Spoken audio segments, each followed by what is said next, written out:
تین قسم کی عورتیں جو کبھی اپنا گھر نہیں بسا پاتی۔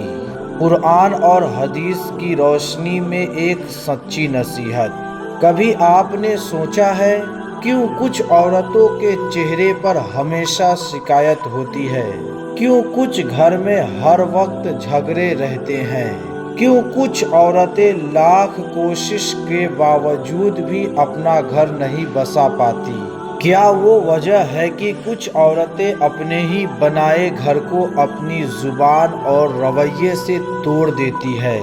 آج ہم بات کریں گے ان تین قسم کی عورت کی جنہیں اگر اپنی عادتیں نہیں بدلی تو چاہے دنیا کی کوئی طاقت بھی کوشش کر لے ان کا گھر کبھی نہیں بسا پاتا۔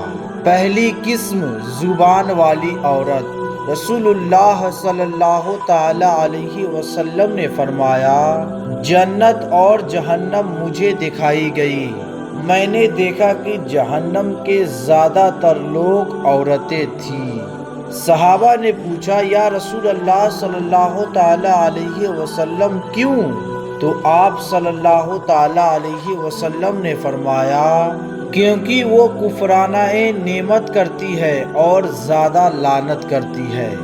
یعنی جو عورت اپنے شوہر کی باتوں کا جواب تلخی سے دیتی ہے، ہر چھوٹی بات میں طعنے دیتی ہے، ہر غلطی کو تول دیتی ہے، ایسی عورت اپنے گھر کی برکت خود ختم کر دیتی ہے۔ یاد رکھو بہنوں، شوہر کے دل میں پیار اور گھر میں سکون زبان سے پیدا ہوتا ہے۔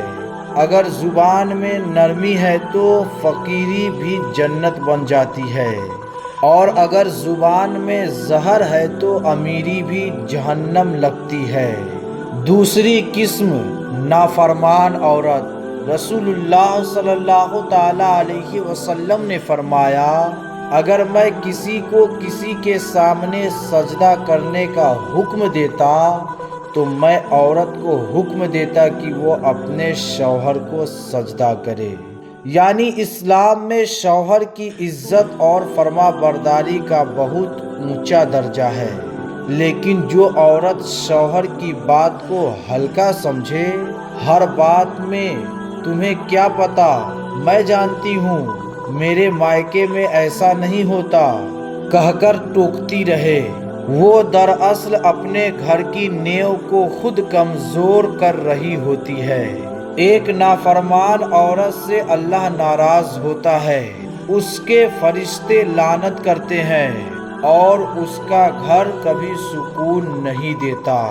تیسری قسم کے بارے میں جو بتایا گیا ہے، یہ عورت کو سب سے خطرناک کہا گیا ہے۔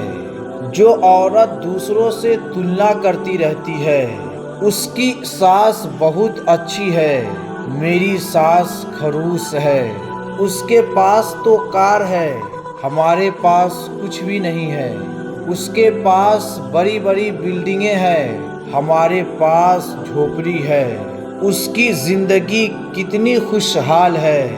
ایسی عورت کبھی خوش نہیں رہ سکتی، کیونکہ وہ اپنے گھر کی نعمتوں کو بھول کر دوسروں کی زندگی سے جلتی رہتی ہے۔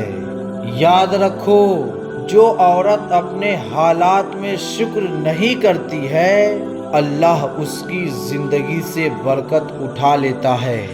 رسول اللہ صلی اللہ تعالی علیہ وسلم نے فرمایا، جو انسان چھوٹی چیزوں میں بھی شکر کرتا ہے، اللہ اسے بڑی نعمتیں عطا کرتا ہے۔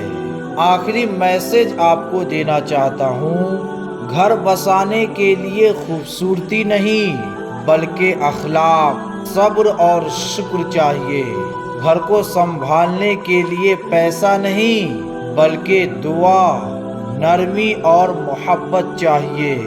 اگر عورت اپنی زبان میں نرمی لائے، شوہر کی عزت کرے اور ہر حال میں شکر ادا کرے تو وہ گھر کبھی اجڑتا نہیں بلکہ جنت کا نمونہ بن جاتا ہے۔ اللہ تبارک و تعالیٰ کہتا ہے، اگر تم شکر ادا کرو گے تو میں تمہارے رزق میں اور زیادہ اضافہ کر دوں گا۔ ہر عورت اپنے گھر کی مالک ہوتی ہے، لیکن جو اپنی زبان، اپنے رویے اور اپنے شوہر کی عزت کا خیال رکھے وہی گھر کی رانی بنتی ہے۔ باقی جو اللہ کی باتوں کو ہلکے میں لیتی ہے وہ اپنے ہی ہاتھوں سے اپنی خوشیوں کو مٹا دیتی ہے۔ سوچو مسلمان کی شہزادیوں، گھر بسانا مشکل نہیں، بس دل میں تھوڑا صبر، زبان میں تھوڑی نرمی اور دل میں تھوڑا شکر چاہیے۔ اگر آپ کا کوئی سوال ہو تو آپ کمنٹ میں کریں، آپ کو جواب دیا جائے گا۔